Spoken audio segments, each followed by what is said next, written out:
So we're about to switch to what will seem like a completely different topic at first, which is metamathematics. And I realize that a lot of people are pretty interested in metamathematics, and that a lot of people who aren't completely sold on going through all of the many parts of this video series might want to just start with that stuff. And so I figured what I would do is I would make a summary slash review up to now of what we've said so far. So if you're not completely sold on watching all of these videos and you just want to jump in the middle, this is for you. And also it's for you if you just kind of want to kind of review what we've done so far and just kind of summarize it all. I think that's probably useful in two different ways. So let's go through that. So what have we done so far? Well, first of all, we spent a lot of time defining computation, talking about what it should be, what it is. We looked at Turing's original paper. We looked at some of the history of computation, and we kind of like distilled it down to a very general process, which is just kind of this, where essentially computation is any process in which one is essentially reading some kind of input from the environment, a control, and then the store is the environment here, and then decides to do something to that environment. And it does something to that environment through some kind of interface, some kind of medium by which it can interact with it, and then it changes the environment. And then with the environment changed, it can take a new reading from the environment, it can make a new decision, it can act on the environment again. And you get this step-by-step process of reacting to your own actions, essentially. Now we didn't, this is what Turing kind of said, but what we were specifically focused on was human pen and paper computation, in which we kind of had this picture in mind, where you had somebody who is, where the environment is essentially a piece of paper, and the control is a person with a pencil, and they are staring at a particular location on the paper while thinking about something, and the combination of what they're looking at on the paper and what's in their head at the moment create a context, and that context is essentially the reading from the environment. And then they make a decision to do something, and then they act on the paper with their pencil. So E here would be the pencil, and S here is the paper, and then the brain here is the control. And so they act on the paper, they change the paper, and then that changes the context. They also probably change their mental state. So their mental state changes, what's on the paper changes, they might shift their focus somewhere else, and then the whole process repeats. Then they look at what's at the paper in a particular mental state, and that leads to a reaction. They write something on the paper, and it just goes on repeatedly. This is kind of what we boiled all human pen and paper computation down to, and I think that's very believable. I think you can kind of look at this model and say, yeah, all human pen and paper computation can kind of boil down to this kind of looping process, which is a specific instance of this general computation process, which can occur in more areas of the world than just human pen and paper computation, and we looked at some examples of that. We from this we kind of looked at a particular type of computation. So like let's say addition is a particular type of computation that you might want to do on paper. Multiplication is another one. Any kind of like specific task that you might want to do on a pen and paper, you can come up with like a flowchart essentially of what to do when. And that flowchart is essentially a program. And that led to our definition of a Turing machine. A Turing machine is just kind of a mathematical representation of a particular one of these human pen and paper processes. And so we're calling it a machine, but it really is just a mathematical model of something very human. You at a desk with paper and a pencil and your brain and your own ability to compute stuff. So that is computation to us. It's not machines. We're going to talk about machines, but we're really concerned with this picture here. But one important thing that we noted is that a Turing machine, by our definition of a Turing machine, when we formalized this and rigorized this and mechanized this, is that we ended up with something that you could represent with a finite string of text. Any Turing machine for any particular task could be represented with a finite string of text, much like a program that you would write in C++ or something like that. And so that was an important thing that we noted. Once we were finished with this, we kind of discussed a lot this very important principle called the Church-Turing thesis, which can be stated in a lot of ways. The main way to state it for us would be that all human pen and paper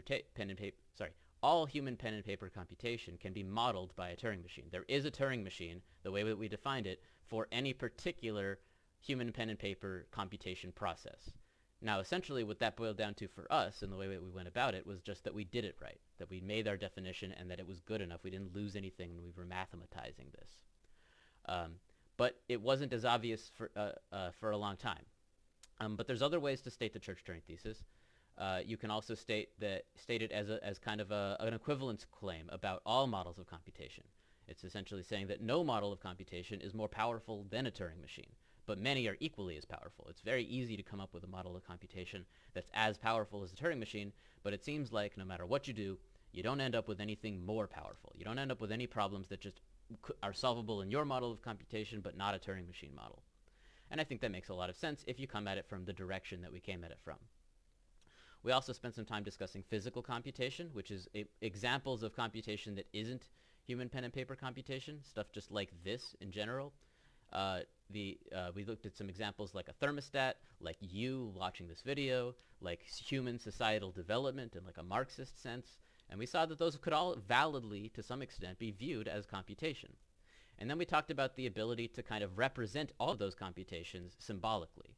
And we noted that to some extent, it seems like a discussion of Turing machines can be viewed as like a symbolic, a discussion of like a symbolic representation of any physical computation. And that led us to the physical Church-Turing thesis, which effectively said that any physical computation can kind of be represented symbolically by a Turing machine. And we really weren't sure what to make of that. We think that it's probably false, but it's an interesting thing to state. So that was the first major chunk of videos, was just kind of that philosophical discussion. But that philosophical discussion laid the framework for a more kind of detailed discussion of computability, which is what we proceeded to next. So what we did after that was we first kind of talked about the idea of a universal Turing machine, which is pretty simple. It's a machine that simulates other Turing machines. And a universal Turing machine is a lot more similar to what you're using to watch this video, an actual computer, than any particular Turing machine, because your computer can do whatever you tell it to. You can feed your computer programs written in any programming language, and it will execute those programs. And so that's what we're talking about with a universal Turing machine, or a UTM. It's a machine that can simulate other Turing machines. And we know that it exists because of the Church-Turing thesis. And so we kind of left it at that. We have a universal Turing machine. We can talk about a Turing machine which simulates other Turing machines. And the reason for that is that if I handed you a Turing machine in the mathematical sense that we defined it, then you, with a pencil and paper, could figure out what that Turing machine would do for any particular input. And so there has to be a machine that does exactly that, and that is a universal Turing machine. So with that, we kind of moved on to centralizing the discussion not around the Turing machines themselves, but around the problems that they can solve. We talked about the idea of a decision problem, specifically. There's many kinds of problems, but we decided to centralize our discussion not just around problems, but around the specific kind of problem called a decision problem. And a decision problem is at once 4 different things. We noted that there's a lot of ways to represent a decision problem, both as an idea and also mathematically. First and foremost, a decision problem is a problem to solve in which the answer is a yes or a no. So you give, given a number, is it factorable? That's an example of a decision problem. Given a statement, is it provable? There's another one. Anything in which you can, you give a machine a question and it gives you a yes or no answer is a decision problem. But there's ways to represent that mathematically, more than one, and that'll be very important. So we can also represent a decision problem as a set. You can represent it as the set of all words in an alphabet such that the answer is yes. So, for example, maybe I have the problem palindrome, which is and I'm working in the English alphabet. So I give you a string of letters made out of A's and B's and C's and so forth, and you have to tell me if the word reads the same left to right, and as it does right to left. That would be a decision problem. And that would be, and you can represent that decision problem as the collection of all palindromes, the collection of all strings that read the same left to right. So you can view it as a set. You can view it as the set of all the yes answers. You can also view it as an infinite string of bits, zeros and ones. Because what you can do is you can enumerate, you can number one by one all possible strings in an alphabet, all possible finite strings in an alphabet, and then you can talk about the 5th input, or the 6th input, or the 7th input. You can talk about the 7th word, or the 12th word, or so forth. And then you can arrange a sequence of bits where the ones tell you which answers are the yes answers and the zeros tell you which answers are the no answers. So here we have some infinite bit string, and I can view this infinite bit string as a decision problem, where the fourth bit, being a 1, means that the fourth string is a yes answer. And then we also noted that we can view a decision problem as a collection of natural numbers, where essentially the numbers index the yes answers, just like before. So the 8th string is a yes answer because 8 is in this set. And so we got a whole bunch of ways that we can think about what a decision problem kind of is mathematically. And I wanted to emphasize that it goes both ways.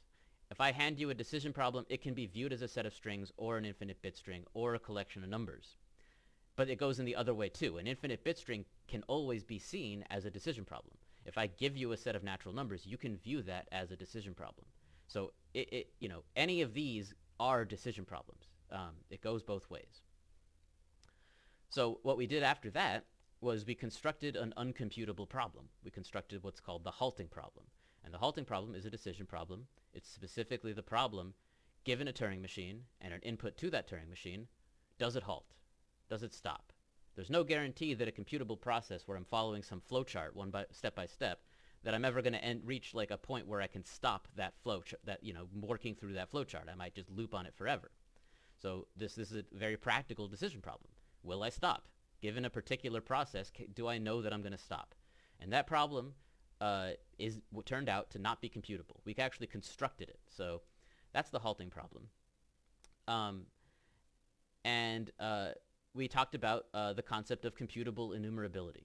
So after we talked about the halting problem, after we kind of constructed it and showed an example of something that's not computable, we moved on to talk about this concept of computable enumerability, which is a fancy sounding word, but really all it means is that a problem is computably enumerable if there's an algorithm which lists all the yes answers one at a time. So if there's a set, you can also think of it as a set, right? Because every set is a problem. A set is computably enumerable if there's an algorithm for listing all the things in it one at a time. So it's really not that complicated, but then it got complicated. It turned out that this was a very deep concept because there's at least 3 different definitions that we're going to need to make use of. So the first definition here is what I said already. But the second definition is more related to the problem of being able to compute something. A problem is computably enumerable, it turned out, if there's a machine that eventually halts on the yes answers, but never halts on the no answers. So we're kind of loosening the requirement. We mentioned that a problem is regular computable if there's a machine that just always halts and says yes or no. But if you kind of loosen that up and says it needs to stop and say yes if the answer is yes, but it doesn't necessarily need to stop at all if the answer is no, then you get a kind of definition of computable enumerability. And we realized at that point that computable was a special case of computable enumerability. Anything computable is computably enumerable. But it's not necessarily the case that if you're computably enumerable, then you're computable. And we actually had an example of such a problem, which was the halting problem. I'm jumping around a bit at this point. But we noted that the halting problem was computably enumerable, but it was not computable. And so we kind of defined these 2 classes. We defined R to be the set of all computable problems, and then we defined RE to be the set of all computably enumerable problems. And we noted that R was a subset of RE, but they're not the same.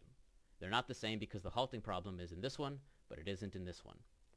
And that'll be very, very important to the future stuff.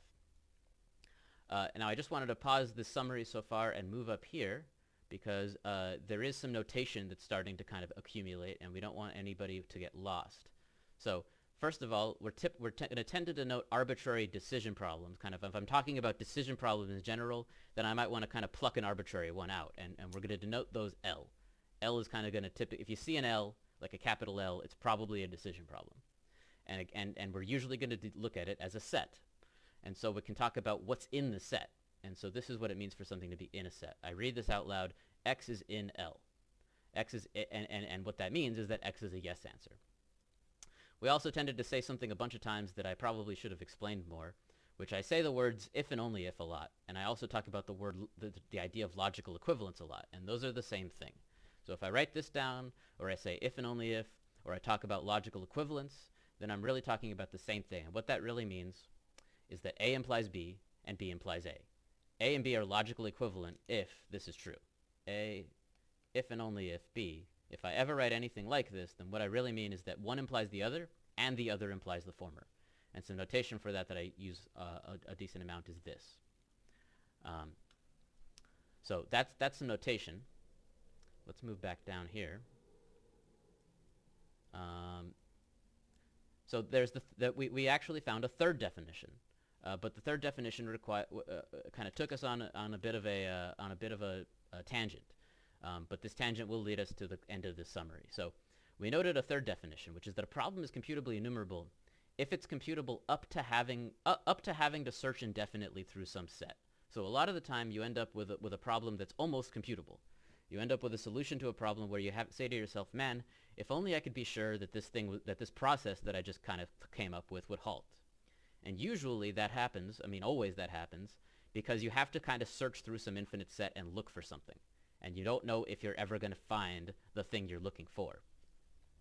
And we came up with some notation for that, which is this weird backwards E. So we have L here, that's a decision problem, and we're saying that X is a yes answer if and only if, and this is a definition of computable enumerability, it's computable up to some finite search. So what this says is that there exists an X, actually I should make this a Y, excuse me, because X is different. So you want to know the answer to X. You want to know whether X is a yes answer or a no answer. And sometimes you get to this situation where you have something computable to do, but you have to search through some set of Y's in order to find it.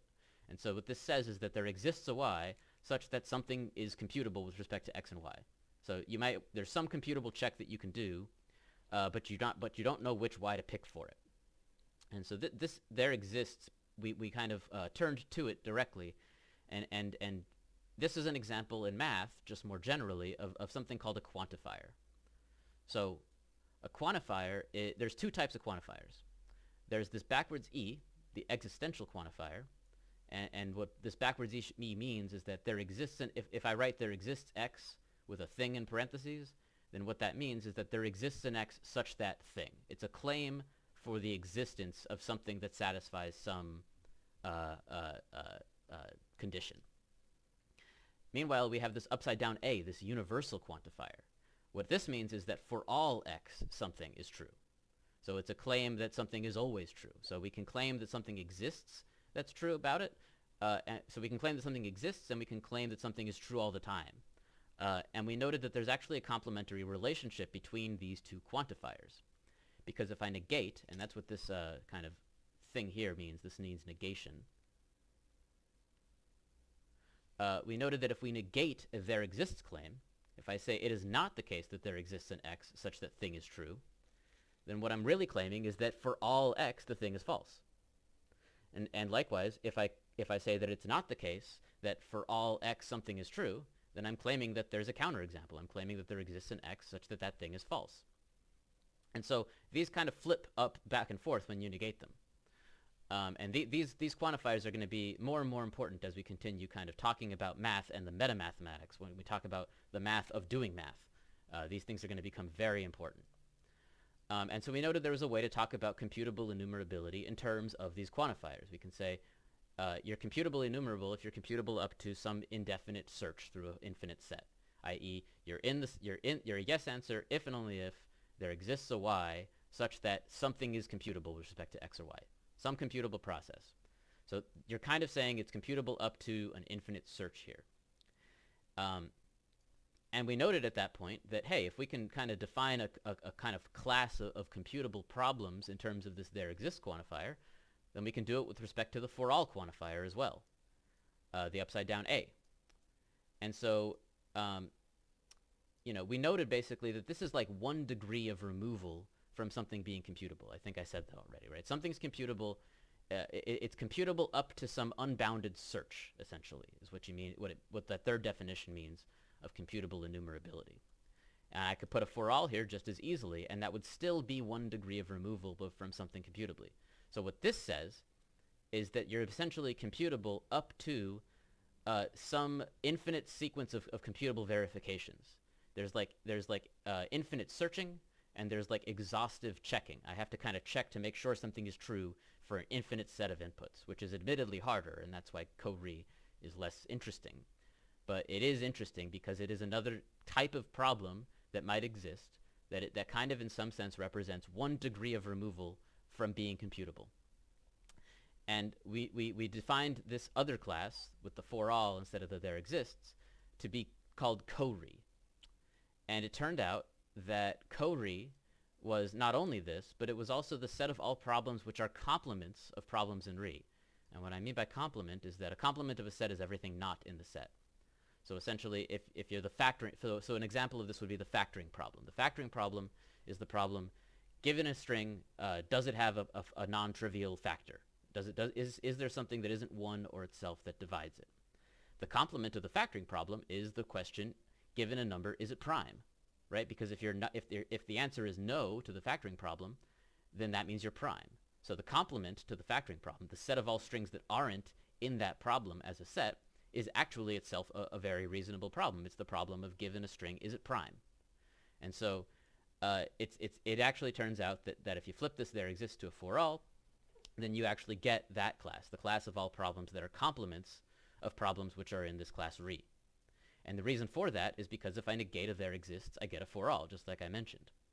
So, and while R itself, being computable, is sort of self-dual, there's a symmetry for being computable between yes and no answers. If a machine halts on all the yes answers, a machine is computable, a language is, or decision problem is computable if you halt on all the yes answers and you halt on all the no answers. So you can, whether or not you complement that, you still have a computable problem.